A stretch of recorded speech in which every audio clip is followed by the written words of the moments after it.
The Square Ball Podcast.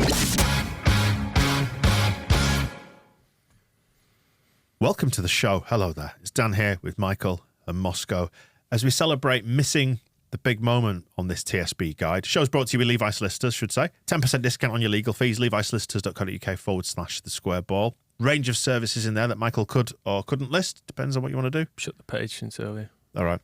I remember some, though. Professional negligence. Will's probate conveyancing. So easy to find the page, though, isn't it? Because the address you need to go to is really sharp and easy to remember. It's levisolicitors.co.uk/the square ball. So you could have that page open in a jiffy, and within moments you could be saving 10% on your legal fees just for loads of stuff. Can you do this instead of him? I mean, I'm absolutely tired of his shtick now. There's a fair argument, but no.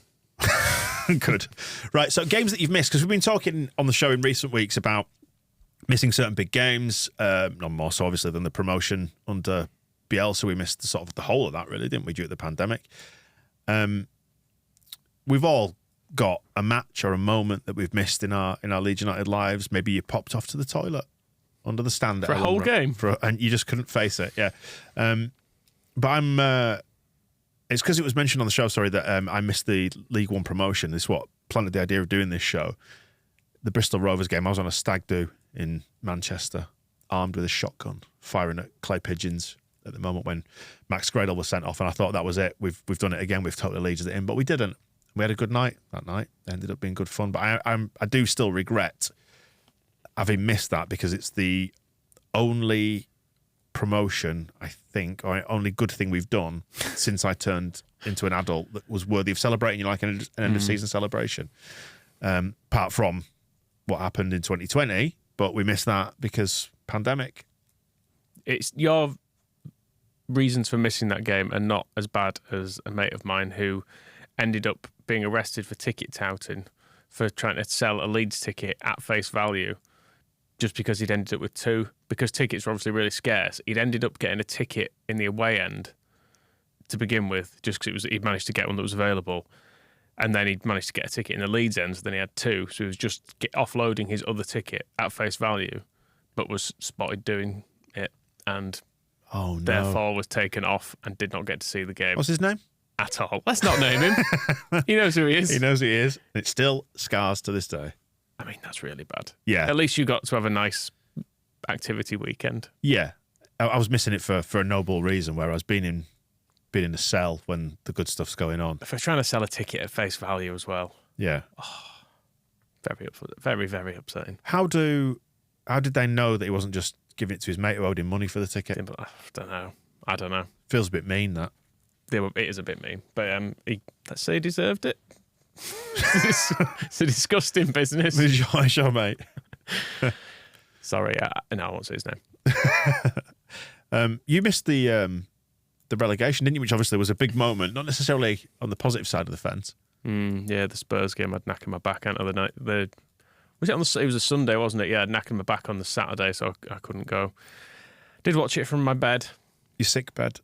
Yeah, I feel like I've missed a couple of Spurs games in recent years that have been major, because there was Bielsa's last game as well. I had COVID for that, so I missed that, and I missed Big Sam's last game. Oh, I just sent him loads of letters and mints, soiled underwear, and he's forgiven me. Yeah, but yeah, I'm sort of sad to have missed it anyway, because it's not every day you get to see Leeds United relegated, is it? Although it happens more than good stuff in my lifetime. I mean, famously, talking about missing moments, my dad obviously he leaves the stadium early and has missed some genuinely enthralling comebacks in the last year or two, but none more so. And maybe this is when the pattern was set. Looking at the league title in 1992, I think I mentioned somewhere on the shows before. We went down to the Sheffield United game, 3-2, the Brian Gale header, and then we came back up on the motorway in the car, got home, sat down to watch Liverpool against Man United, the game that would ultimately clinch us the title. I think it was after about 65 or 70 minutes. He couldn't take it anymore, so he went and took the dog for a walk and missed the moment when we won the league title for only the third time in our history, which I think is absolutely nuts. Which is funny, actually, Moscow, talking about missing big moments. That's the big moment you came in at, wasn't it, as a Leeds fan, was the Norwich game after we'd won the title. Not a bad start. Yeah, my first game was watching Gordon Strachan lift the cup. But I did experience. I wasn't walking a dog, but I was listening to the Sheffield United game on the radio. I was living outside of Leeds, but I could still hear what was happening, and then obviously watched the Liverpool Scum match. But that's the thing about sort of missing it. It's quite a weird or a different. I look at it a different way because I grew up not going to Leeds games, so I never really felt like if I miss a game, I don't feel like I've missed it. I'll usually have it on the radio if I can't get there, or there'll be something about it. And the away end at Sheffield United becomes like the free trade hall with the Sex Pistols. Everyone's like, oh yeah, we were all there. But how big's the away end at Sheffield United? Probably 5,000 people at that time, and then like there'll be a few thousand people more around the stadium. But it's always kind of the ones who are at the game are kind of the fortunate few compared to the experiences of lots of people will be experiencing games in different ways. So I'm kind of on the side of the missing with a lot of this stuff. On a similar tip, 2018, that run at Christmas, when we beat Villa 3-2 away, and you thought, oh my word, what a comeback, that can't happen again. And then we did it against Blackburn a few days later. Missed both of those games. Now, I wouldn't have gone to the Villa game anyway because it was away. But like you, I think it was on telly, wasn't it, that game? And I would have either watched Villa? it. Yeah. Yes. I think I would have watched it. But I think even in the car, it wasn't on anywhere, on the radio perhaps. Or we might have just stopped at a service station because we were driving down south to go down to the in-laws for Christmas. And we were driving down as that game was on. And I completely missed the win, which was slightly maddening. And then we got there. And then on Boxing Day, I remember sitting in the conservatory watching the Blackburn game on my phone or trying to follow the scores, thinking, it can't happen again. And I missed 2 3-2s under different circumstances. Like I would have been at the Blackburn game and I would have watched the Villa game, but managed to somehow miss 2 of the greatest comebacks that we've done in recent times, which saddens me slightly. Yeah, the Villa one, I was in for various reasons, a hospital waiting room while that game was going on and watching I think it was Phil Hayes' tweets, actually, that communicated to me what was going on. And it was kind of a coincidence that I'd got to a point where I could look at my phone just as the last goal went in. And sort of, it's kind of a good example of the pleasure not really being diminished because it was great news. Yeah, that same day, Boxing Day, brother-in-law is a Derby fan, and he was there too. It's, my wife's brother. And on that day, Sheffield United beat Derby 3-1. How are Derby getting on these days? I'm not so sure. But I remember feeling like I genuinely had the upper hand over Derby then, at that point. Sitting there on Boxing Day, all smug as I was. Oh, we've won again. I think we'd won like 5-6 games on the trot or something at that point, hadn't we? I really thought we were going up after those 2 games. It seemed impossible that we wouldn't, having had those comebacks. And how little I knew when Sheffield United beat Derby that day that Derby would come back and ultimately destroy our season. Thankfully, I wasn't in the same city as my brother-in-law when that happened, because that wasn't fun. I don't know if you remember that game. I was at that one. Yeah. That was great. Yeah. That was great. I mean, I seem to have mainly missed bad ones. Like, I've missed us being relegated to League One. I've missed us being relegated under Allardyce. But do you... Those are 2 I've been to. I came back for the relegation to League One. I missed most of that season drinking and doing other things, but made sure I was back for the Ipswich Town game. So it's like, if it's going to be miserable, I definitely want to be there for that. Yeah, see, I did have a ticket for that, and then I ended up seeing a woman instead. So I was just like, we're going down. Fuck it. I'm not going to go. And it's a choice you made. And it did happen, didn't it? Yeah. But I'd been to an awful lot of games that season as well. And then that one came around. And then obviously seeing it all pan out, I didn't have a stream of it or anything. Just was basically following scores and just went, it was Christ. And then saw all what had happened there with people coming on the pitch and all that sort of stuff. Chaos. And because part of me as well had thought, I could take her to the game. That might be nice. And I just thought, probably better that we didn't do any of that. It was utterly miserable. Like, particularly the kind of Leeds on Leeds stuff really stuck with me because I was near the tunnel next between the Cop and the West Stand where, as they were dragging people off the pitch, fans were coming out the Cop to kick them up. I remember someone coming out and kicking somebody up the arse as they were being led away by stewards and police. And I was like, this isn't really very good. And Ken Bates was in charge. Dennis Wise is the manager. There was really nothing appealing about it, and that's why I know Michael's put the some of the -15 the next season is. I do kind of regret not going to the much of the start of the next season because we then went straight into admin and there was a whole hassle like, is the club going to stay afloat? And then I think a lot of people started boycotting at that time, and the expectations of that season, that was the summer where it was a valid question of, do we come back to watch something resembling Leeds United ever again, or is it actually not going to be there and I'm going to go and watch Guiseley instead? So the start of the League One season, Tranmere away. I was there. Played to all the people who actually believed that there would be a game on. I went over there, but there was kind of a little bit of a scepticism of like, what the hell is, what shape is Leeds United going to be in this division and owned by this guy and with all these problems? And then it gradually, big ups Dennis Wise for giving us our club back. Cheers, then, cheers, Dennis. As it went over along those early weeks, and then you start to get the feeling of Beckford and Candle, and it all kind of drew you back in. But yeah, those early games were a bit of a big hangover period for me.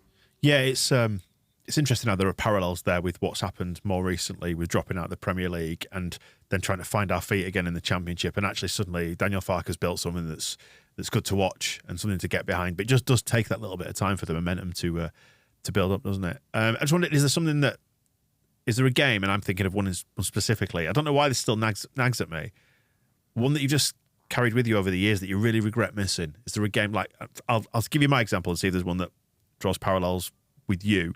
1987, which for Leeds fans over a certain vintage will know, there was a videotape, a VHS, A Season to Savour, that came out, and it charted our run to the FA Cup semi-final, where we ultimately lost at Hillsborough to Coventry, and we got to the playoff final that year as well, and we lost in the replay at Birmingham to Charlton. But it was kind of a very much a nearly season, and probably the high watermark for Billy Bremner being a manager.